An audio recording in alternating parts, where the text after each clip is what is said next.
दिनै जोंहा दुलाराय बर' फरायसा आफादनि संबिधानिक नियम खान्थिजों जोङो बेवहाय जर'खा जोंनि मावफुं माने जथुमा जादोंमोन आरो बे CWCनि गेजेरजोंनो जोंहा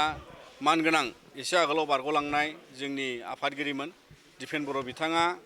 जिहेतु बिबान एंगारलांबाय आरो बिनि उनाव जोंनि संबिधानिक नियमजों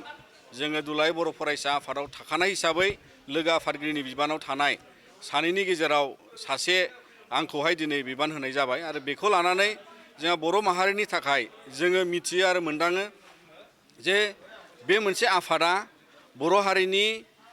बियो मोनसे मोखां आफाद हिसाबै जोङो दुलाराय बर' फरायसा आफादा बर' हारिखौ माने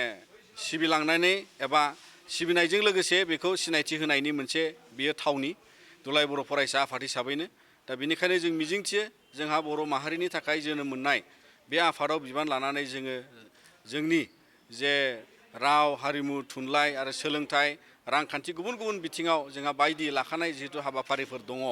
बेजों लोगोसे सोद्रोम समाज दानायनि आरो जोंनि आगुनि दैदेनगिरि बिथांमोनहा जाय लामाखौ दिन्थिलांबाय आरो आद्रा थानाय जे बर' माहारिखौ गेरेमसा खालामनांगौनि थाखाय दिनैनि बड'फा उपेन्द्रनाथ ब्रह्मनि जे दिनैनि थांना थानाय बर'फोरनि थाखाय जि मोनसे मावनायनि थाखाय जि मोनसे बिबान बेखौ जोङो निस्सय फालिलांनांगोन आरो दुलाराय बर' फरायसा आफादनि दिनैनि बे समनिफ्राय जोङो मिजिंथियो जे बर' माहारियाबो जोंनि गुस्लायलु मुगायाव जाहाथे माखासे थासारिखौ खाब जानानै जोंनि माहारिनि मोजांनि थाखाय अराय सानगोन आरो जों इयुनाव ज'यैनो बर' माहारिनि गेरेमसा माहारिखौ हास्थायनानै दावगालांनो हागोन।